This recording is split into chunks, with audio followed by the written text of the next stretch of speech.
Hi, I'm Carrie Lee Merritt, and welcome to another episode of Merrittocracy. I'm here today with Guy Emerson Mount, who's a professor of history at Auburn University and the editor of Black Perspectives. Thank you so much for being here today, Guy. Thank you so much. And associate editor of Black Perspectives. So TJ Rowan is the premier editor, the senior editor. I'm just That's a lowly right. kind of assistant editor, associate editor, I guess we technically call it. So, Well, yeah. we will get into all of that because, again, Black Perspectives, AIHS, as I've said many times on this, was really the start of my career into writing for the public, as it has been for many, many scholars. So it's such an important organization. But so Guy is now my neighbor here in Atlanta, and he got his PhD at University of Chicago. And you had a whole career of kind of organizing there, and we'll get into your dissertation, which you're turning into a book right now on reparations. But would you give us a little bit of your background in organizing at the University of Chicago?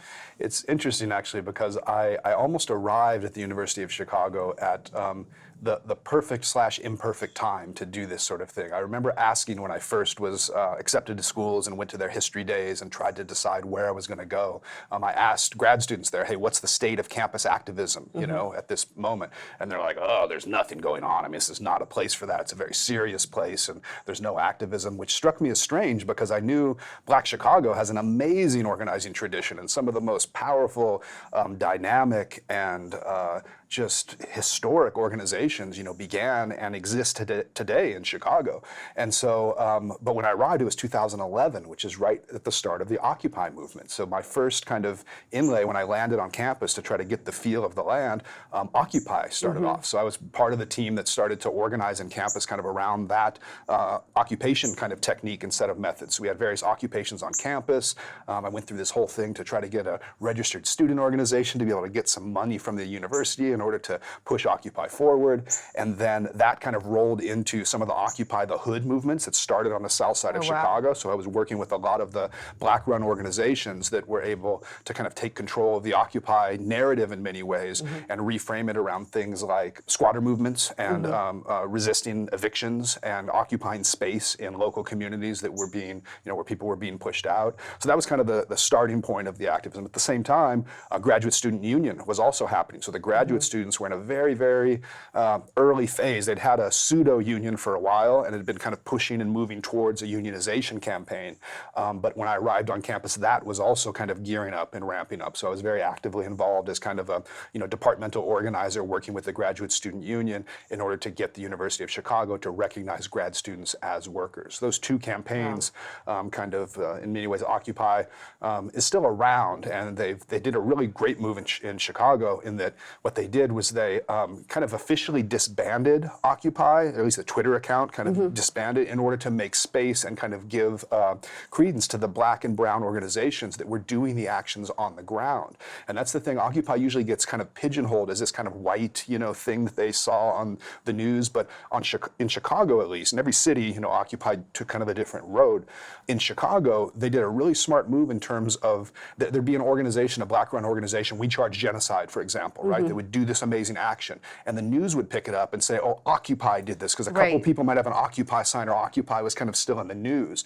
And when organizers realized, hey, this is a problem, they smartly kind of stepped back in order to allow the credit to actually go to the Black and brown organizers that were doing the actual work on the ground. And so now you've just got this just vibrant, kind of diverse set of organizations. Obviously, that's going to then feed into Black Lives Matter. When Black Lives Matter starts off, I'm there as well. And now that has even expanded out further to groups like Good Kids Mad City and BYP 100. And these are all kind of Chicago-based Black youth-led organizing efforts that are just absolutely dynamic. So short answer, reparations, I mean, we can get to, but that's kind of the broader context that I stepped into. It was almost a perfect storm if you're trying to kind of mobilize on campus and do things, because it went from almost zero to now there's just so much happening in terms of kind of pressure being put on the university to be a good actor, because right now they're just a very bad actor on the south side of Chicago, and we can talk about that.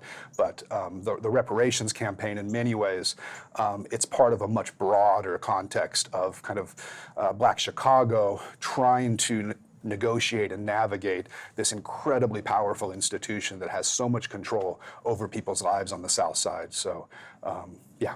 That's kind of the context. Well, I mean, as you've seen moving down south, any kind of land grant institution in the South, especially the SEC schools, tend to be surrounded by an area of just impoverished Black people. And when you think about it, they are impoverished because of the universities there, because of most of the people there work for the universities, and they're on, 10-month hire and fire at will contracts with no year-long health care. These are people that have to pay for their parking places out of pocket that can run thousands of dollars a year. The universities breed poverty around them. And it's something that I think the reparations movement is beginning to show. Not only do we need reparations for slavery, but I mean, look at the continuing impoverishment that these universities cause. Yeah, and that reminds me of one of the other organizations that I'm part of is Scholars for Social Justice, and what they're doing. One of the principal kind of organizers there is Devarian Baldwin, who's writing a new book now. I think the title is actually Universities. So he's thinking about the ways in which universities are kind of their own little cities in Black and brown communities, and the ability of these universities to basically do whatever they want to do is kind of a problem. I mean, one of the things I've conceptualized and kind of taken as a starting point for reparations and universities is that universities are kind of nations in miniature. If you really think about a university, right? It has its physical boundaries, it has its armies, aka its police force, right, that's going to patrol and police those boundaries. It has its own set of internal rules and regulations and law that gets kind of put down on top. Of course, most universities are structured not democratically, but as really authoritarian states. And so if we're thinking about them as states or nations, and there's a distinction there, of course, right? On the nation side, they have their own kind of, culture, right? University of Chicago, we have this weird, quirky, kind of bizarre culture in a lot of ways, right? Where fun goes to die, and, never mind how it works in practice, tell me how it works in theory. We have all these weird mantras that are particular to us. That's the nation side. But then the state side, they do function as a certain kind of coherent system of governance that has cracks, that has openings, that has spaces where activists can move in and pressure, and transforming the universities from these top-down kind of really totalitarian states into something that's really horizontal and democratic, to me strikes me as one of the goals that reparations is trying to do. It's trying to say, look, this university doesn't exist in isolation of the surrounding community, but in many ways it's extracting resources from these communities, whether it's through the acquisition of land, whether it's by keeping places impoverished so they can benefit from local cheap labor. All those games that happen in a larger colonial context are happening in a university's cityscape. And so I think, that's reparations at universities. I was asked like a question the other day by Eve Ewing, actually, who's an amazing activist scholar on the south side of Chicago. She's just, you should have her on. She's absolutely just amazingly brilliant. She asked like this series of like 5-6 brilliant questions, and one of them was, what about this tension between kind of universities and organizing for reparations there versus on a national level? Are you worried that the energy that's going to get pushed towards these, local efforts might be redirected better elsewhere on a national level? But if you think about universities as nations in miniature, then you've got this opportunity at universities to try different things out. Try different experimentations. Look at what works. Look at what doesn't work. There's no template in this for human history, right? The United Nations has a manual on reparations of different techniques they've tried on a nationwide level when there were like crimes against humanity and things like this that they tried to come back in post-conflict societies to do reparations. I mean, none of them are particularly successful, but there are learnings that I think we can take from those historical examples. But there's no template, so we need experimentations, and for me, those universities are incredible sites where people can experiment, activists can take control, and we can have different kinds of reparative, restorative, transformative justice efforts. And do you think one of the main keys to this is really changing that, because it is so almost executive driven, we need to change the people at the top of the pyramid, essentially? Yeah, I mean, our contention, at least at Chicago, and I mean, to get into a little bit of the history of the University of Chicago and its ties to slavery, it's one of the few universities universities that was actually started by a slaveholder.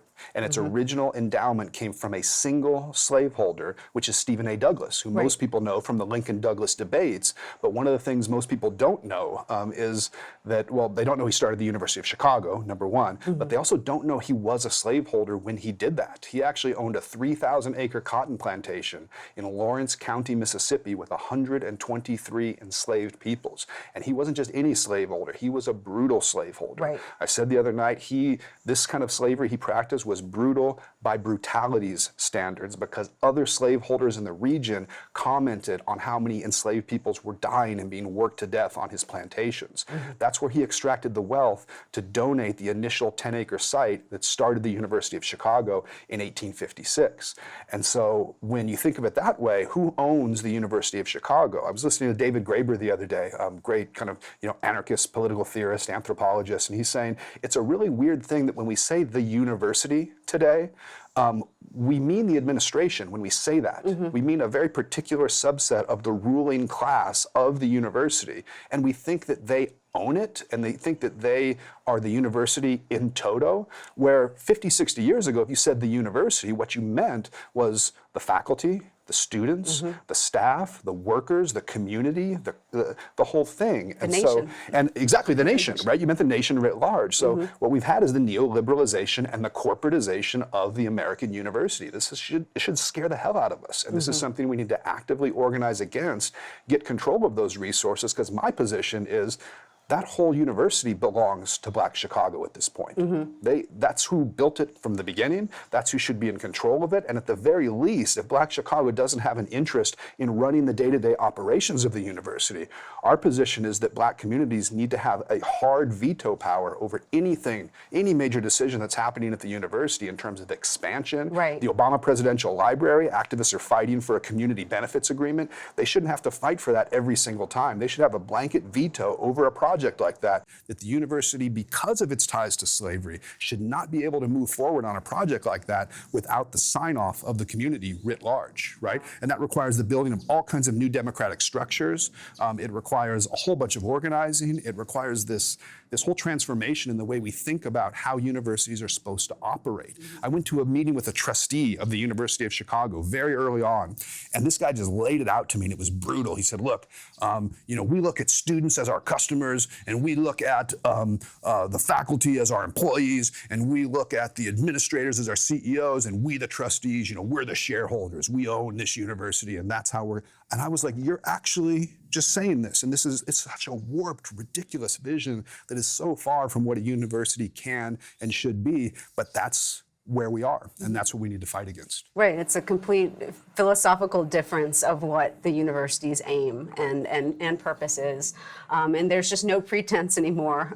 They have no pretense of pretending. There's no shame. No shame at all. It's all about a profit. It's all about making a buck. And that's Michael Bolton on imperialism. My God, he goes in. They used to hide that stuff. He goes and says, "Yeah, we're taking over Venezuela and moving in the U.S. oil interests." It's on national television, Fox Business News. I'm like, you're not. We all knew this, but you're not supposed to say it. So yeah, the veils are off, and so it's time to fight.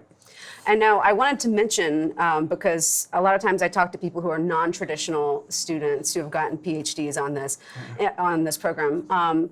You were a non-traditional student. You had a whole career before going back for your PhD. Can you tell people a little bit about that experience and what made you go back and decide to get a PhD in history? Yeah, so it was weird. I originally wanted to be a historian. I graduated with a BA. It's from San Diego, actually University of California at San Diego, so UCSD. Got my BA, cross-cultural history.